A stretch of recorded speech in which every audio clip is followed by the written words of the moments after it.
Greetings, loyal subjects of the Imperium of Man. I am Librarian Elias of the Adeptus Astartes. I am creating a series of recordings with the intent of educating the general populace of the dangers of the galaxy. All of this information comes from the Lexicanum, provided to me by the Adeptus Mechanicus. I will be reading verbatim from their archives. This recording will cover one of the many allies the Imperium had, Primarch of the Ninth Legion, Sanguinius. Sanguinius, or the Great Angel, was the Primarch of the Blood Angels Space Marine chapter. One of the most beloved figures in the Imperium, Sanguinius was among both the most noble and mightiest Primarchs. His charisma, humility, and loyalty to the Emperor, to the point of self-sacrifice, has earned him a great deal of reverence, even in the 41st millennium. When the Emperor began his great crusade to reunite the galaxy, he created the Primarchs, superhuman warriors, to lead his space marines across the galaxy. The powers of chaos stole the Primarchs, but unable to destroy them, set them astray in the warp. The infant Sanguinius came to rest upon the radiation-soaked moon of Bal Secundus and was adopted by a tribe of humans known as the People of the Pure Blood, or simply the Blood. Sanguinius, like all Primarchs, grew quickly and soon surpassed all his teachers, and was capable of mighty feats of strength and endurance. At 3 weeks, he was a large child capable of walking. Within a year, he was taller than any man. Before even being found by the Blood, Sanguinius slew an infamous predator known as the Barlight Fire Scorpion. Uniquely amongst the Primarchs, he sported a pair of angel-like wings from his back, though whether this was by the design of the Emperor or a mutation caused by the high levels of radiation on Bal is unknown. He was also said to have psychic powers, especially the ability to divine the future. Using these skills, Sanguinius led the Blood against the numerically superior mutant hordes of Bal. While he was known for his loyalty and amicability, in battle, Sanguinius was known for his total and unstoppable wrath to those who threatened his people. Thanks to the effort of Sanguinius, the Blood was victorious over the mutant hordes of Bal, and he became worshipped by his people as a god. Ultimately, the Emperor arrived on Bal and, disguising himself, infiltrated and addressed by Sanguinius to his followers. There, the Master of Mankind witnessed his lost son give an impassioned speech that displayed both humility and courage. However, like Conrad Kurz, Sanguinius had already foreseen the arrival of the Emperor and immediately recognized him. When Sanguinius confronted the Emperor, he demanded his father swear an oath to leave the Pure of Bal in peace. Moreover, he asked what would happen if he refused the Emperor's offer. Being the only Primarch to do so, the Emperor stated that he knew Sanguinius would not refuse, for he yearned to save the people of the galaxy, just as he had saved those on Bal. Moreover, the Emperor agreed to Sanguinius' terms regarding the Balites. Satisfied, Sanguinius pledged himself to the Emperor, and the Emperor conducted the best warriors of Sanguinius' tribe into his pre-existing Space Marine Legion, which soon became known as the Blood Angels. Sanguinius would not be reunited with his legion immediately, instead spending 3 years with Horus and his Lunar Wolves to learn the ways of the Imperium. During this time, he grew close to Abaddon and Tarek Togadon. He first met his then savage Revenant Legion during the pacification of Tegar Pentaris, but shocked all assembled by first learning the name of each and every one of his warriors. Giving a speech before his assembled sons, Sanguinius stated that he would swear an oath to his legion, instead of the vice versa. Sanguinius stated he hoped he could live up to leading his sons, and that he would stand with them whatever may come, be it glory or damnation. He declared the Ninth Legion to be scattered and broken no longer, and that they alone would conduct the coming campaign without the aid of the Lunar Wolves. Sanguinius' humility roused the assembled warriors, who immediately pledged themselves to their Primarch. During the subsequent war on Tegar Pentaris, Sanguinius' first kill was a ferocious cat-like beast called a Carnodon. The pelt of the beast was fashioned into a ceremonial war cloak for the Primarch. The noble angel was highly respected by all the legions and by all his brother Primarchs. Even Horus highly valued his brother's advice. During the Emperor's Great Crusade, Sanguinius and Horus became close brothers, and it was said that they were closer than any of the other Primarchs. He provided counsel that Horus listened to during the incident with the Interrex, a technologically advanced subspecies of human, shortly after Horus became War Master, and was generally the one with the most sway on Horus after the Emperor. It was Sanguinius who convinced Horus to accept the name change of the Lunar Wolves to the Sons of Horus. Horus even revealed that he believed Sanguinius would have been proclaimed War Master instead of him, and pointed to Sanguinius to be the new War Master when he thought he was dying on Devon. Sanguinius was a beloved figure who was revered by all of the Imperium. Robute Guilliman, Primarch of the Ultramarines, privately referred to Sanguinius as one of the dauntless few, 4 of his brothers that Guilliman trusted most. Despite his seemingly peaceful nature, Sanguinius was known for his martial prowess, to the extent he was considered a match for Horus and Lionel Johnson in combat ability. The following is a quote from Horus, said during the heresy. Sanguinius, it should have been him. He has the vision and strength to carry us to victory, and the wisdom to rule once victory is won. For his aloof coolness, he alone has the Emperor's soul in his blood. Each of us carries a part of our father within us, whether it is his hunger for battle, his psychic talent, or his determination to succeed. Sanguinius holds it all. It should have been his. Ironically, this belief was reflected later during the Horus heresy, while Horus was plotting the Blood Angel's downfall at Cygnus Prime.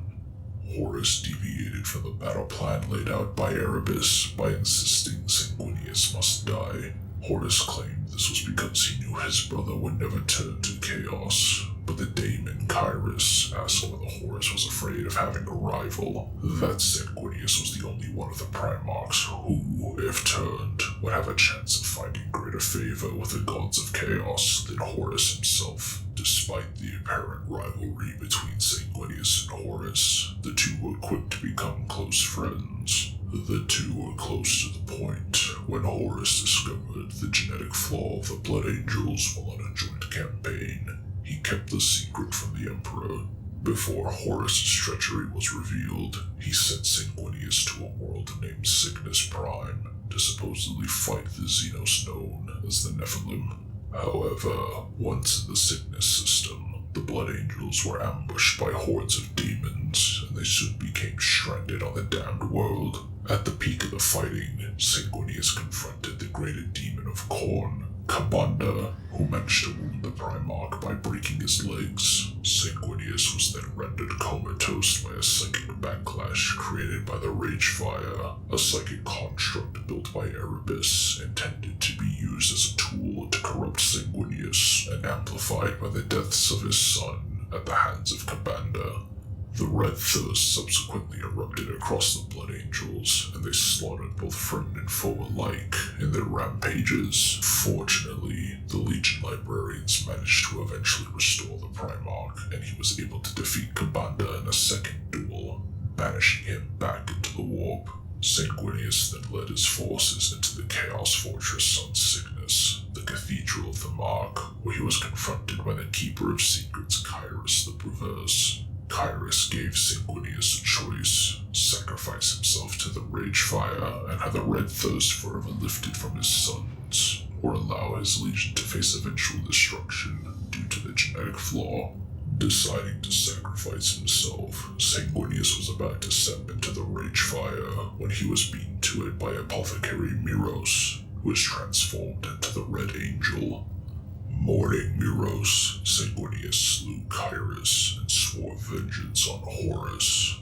Reeling from the catastrophe that had befallen him on Cygnus, but determined to defeat Horus, Sanguinius had the Blood Angels set course for Terra. However, as a result of the ruin storm created by the treacherous Erebus, navigation and communication across the Imperium was made almost impossible. Following the Pharaoh's psychic beacon, Sanguinius eventually found his way to Macragge, where Butte Gilliman, fearing Terra lost, declared a reluctant Sanguinius the new Emperor Regent of his contingency empire, the Imperium Secundus. Sanguinius was soon plagued by his visions of death at the hands of Horus, and realized this was no omen, but a window into the future.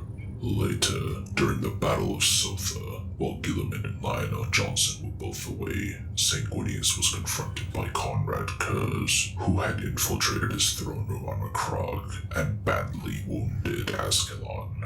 Kurz confided that he had foreseen Sanguinius' death on the Benedictine Spirit and wanted to know why the angels still followed the Emperor when their mutual visions had proven his teachings to have been lies.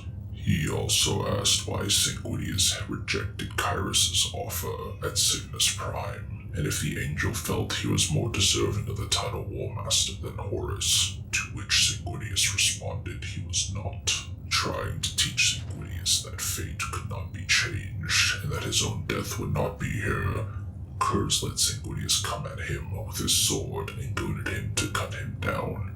Sanguinius ultimately halted his sword, urging Kurz that it was not too late, and joined with his loyalist brothers, proclaiming that there was only chaos in the end. Kurz set off an explosive trap and escaped. As the Lion and Gilliman continued to clash over policy and Imperium Secundus, Sanguinius attempted to mediate the two. He later presided over the trial of the now captured Conrad Kurz.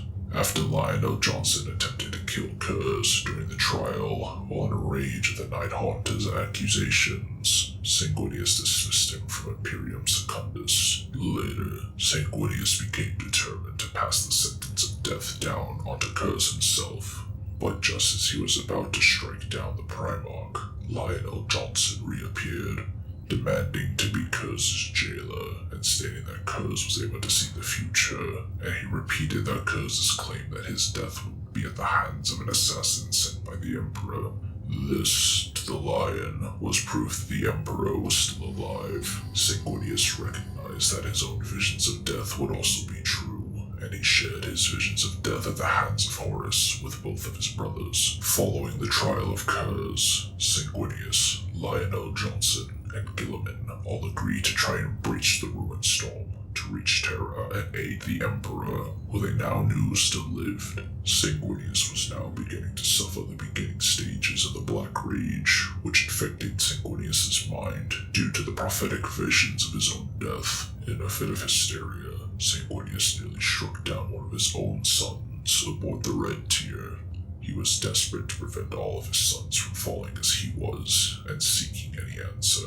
While in the ruin storm, the Loyalist fleet came across a variety of horrors and word of an entity spreading destruction, known as the Pilgrim. During the Battle of Paran, Sanguinius received a vision, and he realized that he needed to go where the struggle had begun. Davin, the world where Horus had fallen. Reluctantly, Gilliman and the Lion agreed to trust in Sanguinius, but both had thought they would simply destroy the world upon arriving. At Davin, the Loyalist fleet found the entire world surrounded by a shell made of the bones of trillions, dubbed the Necrosphere. A bombardment managed to penetrate the sphere, and the fleet was soon in orbit above Davin. While over Davin, Sanguinius shocked the Lion by boarding the Invincible Reason and taking the captive Conrad Kurz with him. Sanguinius hoped to use Kurz's prophetic abilities to determine what he was meant to do upon Davin. However, the Dark Angel's guard did not submit before Sanguinius, and he was forced to dispatch several using non-lethal methods. After escaping the Invisible Reason, Sanguinius conducted a mass landing upon the world, and the enraged Lion nearly ordered that Davin be subjugated to Exterminatus, regardless of Sanguinius' presence on it. On Davin, a mass drop pod assault was conducted, but nothing was found, and the population was absent. The four Primarchs eventually traveled to the temple where Horus had been subjected to the ritual by Erebus and the Serpent Lodge that had corrupted him. Inside the temple, Sanguinius stood at the altar where Horus had been laid and proclaimed that he would change his destiny. This activated Davin itself. Warp storms roared above, and a portal opened that swallowed up Sanguinius. Inside the portal on Davin, Sanguinius was back on Terra in a beautiful garden at the Imperial Palace. He, for the first time, was experiencing a vision that was not his death aboard the vengeful spirit. He saw Lorgar dead by his hands, and the remaining traitor Primarchs brought before him in chains. The Emperor congratulated Sanguinius on his victory and named him the Imperator Regis of the Imperium. With Sanguinius as the Emperor's regent, he went on to lead a great campaign that purged the Imperium of all corruption and evil, and the galaxy was his to rule. Seeing this future and observing the Emperor's mannerisms, he became suspicious as to what was going on. At last, he cut down the image of the Emperor, who was revealed to be the demon Madial in disguise. Sanguinius and Madial engaged in a vicious duel. Madial had unleashed a demonic horde through the portal to prevent Guilliman and the Lion breaking through. The host included a massive soul grinder, which was destroyed in a combined effort by the Lion and Guilliman. On the other side of the portal, the Angel was eventually pinned by Madial's host of demonic troops. The Preacher of Chaos Undivided announced that Sanguinius would serve or die. Madial dubbed Horus an imperfect vessel and urged Sanguinius to strike Lupercal down and take up the mantle of War Master of Chaos. If he did so, Madial declared, his sons would be spared of the Black Rage. However, despite the temptation, Sanguinius denied the demon and broke free of his captors. Sanguinius and Madial again engaged in a duel, but this time the demon was impaled by both the blade in Carmine and the spear of Telesto. The two wounded warriors wrestled with one another until they were both in the portal, torn between the Materium and Immaterium. On Davin, Guilliman and the Lion saw Sanguinius' upper half sticking through the portal and rushed to his aid, but were blocked by demons. The stalemate endured until Sanguinius' herald stepped forth and declared he would take the Angel's place in the portal. Realizing that this was his herald's destiny, and that he needed to confront Horus at Terra for the Imperium to endure, Sanguinius solemnly agreed. The Sanguinor charged into Madial, and he tackled the demon back through the portal and was transformed into a golden angelic form. The Primarchs and their escorts managed to escape the temple just as it collapsed. In the place of where Davin once was, a breach in the ruined storm was visible. The path led to Terra, but upon further study, it became apparent that somehow Horus had foreseen this route, and a large blockade was erected to block them. Guilliman and the Lion agreed to distract the blockade, while Sanguinius and the Blood Angels made directly for Terra, for that was their destiny. Sanguinius took Kurz with him, stating he would face their father's justice. However, once aboard the Red Tier, Sanguinius revealed that he would allow Kurz to follow his destiny as well, at the death of the hands of an Imperial assassin.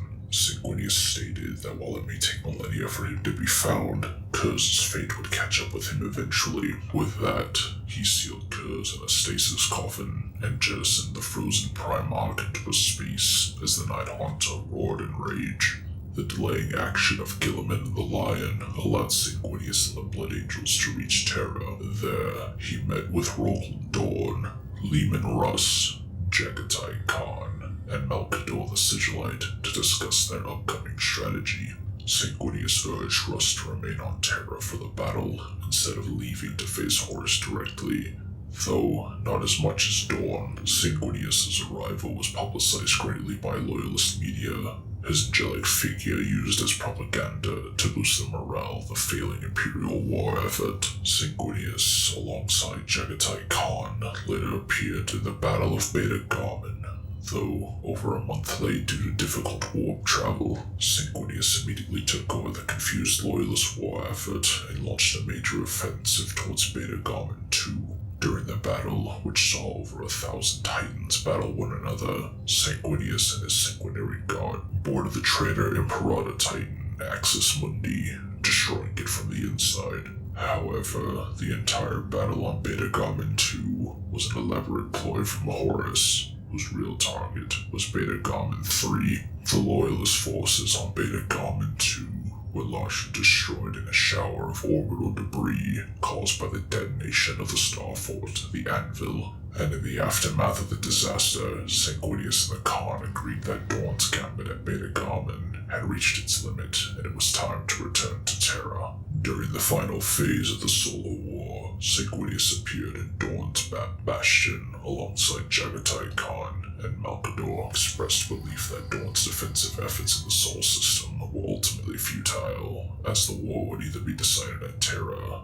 and he was destined to face Horus. In the subsequent Battle of Terra, Sanguinius was a key symbol of morale for the besieged Loyalist forces. He was forbidden from flying in the open or leaving the palace walls by Royal Dawn, something that he would sometimes violate. During the early stages of the siege, he led a sortie out of the walls to rescue Jagatai Khan from swarms of Death Guard, as well as to inspire the Beluga conscripts manning the outer defenses around the palace. Later, during the first traitorous Astartes assault upon the walls of the palace, Sanguinius led a Blood Angels, Imperial Fists, and Legio Solaria counterattack out of the Helios Gate to buy time for the Imperial army troops outside to retreat within. During this battle, he was confronted by Angron, who roared a challenge at the Angel. Sanguinius refused, instead saluting his brother and proclaiming, while that they would one day battle, today was not that day. Later, Sanguinius was put in charge of the defenses of Gorgon Bar, fighting alongside Imperial Fist's Captain Fafnir Ran and a large regiment of the Imperial Army. During the battle, Sanguinius discovered that his visions had grown to include real-time visions of what some of his brother Primarchs were currently seeing. Sanguinius saw the siege through Angron's own eyes. During the battle for Gorgon Bar, Sanguinius was able to fell the Legio Volpa Warlord Titan by assaulting its head, an act so impressive that its 3 accompanying Warhound Titans fled at the sight of the Angel. After the battle, Sanguinius informed Dawn that he had a vision of Angron sensing the destruction of Nuceria by the Dark Angels, indicating that the Lion was still alive. During the final stages of the Siege of Terra, Sanguinius led the defense of the Eternity Gate, the entrance to the Sanctum Imperialis itself. Before the hopeless battle, Sanguinius stated any of the defenders who wished to leave could, though apparently none did. He then took to the skies and beheaded the traitor Reva Titan, daughter of Torment, which had previously delivered Horus's terms to the defenders, after unveiling the tortured form of the Blood Angels' captain Idamus. In the subsequent battle, Sanguinius heroically led the defense, slaying traitors wherever they appeared, before being assailed by the bloodthirsty Kabanda, the same creature he had fought on Cygnus. Sanguinius was able to break the creature's back with the hilt of his sword, sending the demon back to the earth to be consumed by the lesser of his kind. Though weakened from his fight with Kabanda, Sanguinius nonetheless faced his demonic brother Angron. After a climactic airborne battle, Angron impaled Sanguinius upon his black blade. However, Sanguinius used the opportunity to rip out Angron's butcher's nails, causing the demon Primarch's head to explode.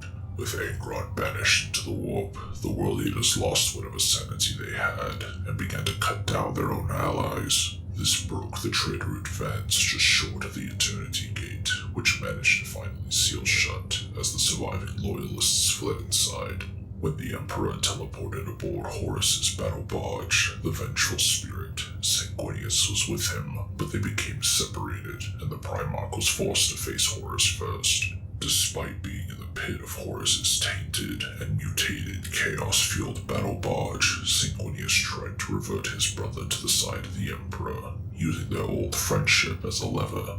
Horus would not listen to or agree with any of Sanguinius' words, and the two argued and tried to sway one another with the side of heresy they stood upon. Sanguinius was eventually struck down by Horus, with the only damage Sanguinius doing was create a small dent in Horus's armor. Some say however, that it was through this chink in Horus's armor that the Emperor was able to deliver the fatal blow, thus the belief that Sanguinius did not die in vain, but by dying, allowed Horus to be slain and the heresy destroyed. Sanguinius' body was taken by the Imperial forces as they retreated from the buckling Chaos Barge, and his body was borne away to his home planet of Ball, where he was laid to rest in the golden sarcophagus, deep within a vast tomb, whose doors were topped with massive angel effigies. In honor of the fallen Primarch, of all the Primarch, Sanguinius is commonly held in the highest honor because he is generally believed to have sacrificed himself to allow Horus, the great betrayer, to be defeated.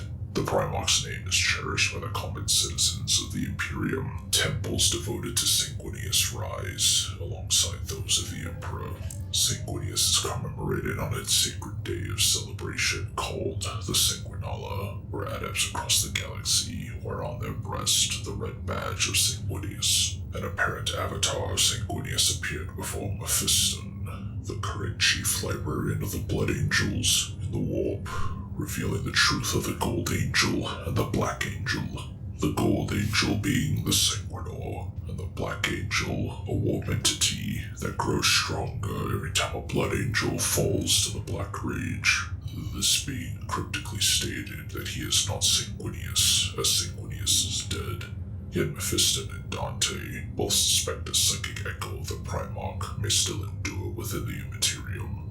This concludes the information regarding Sanguinius. More in-depth information regarding him will be recorded at a later date. This is Librarian Elias, signing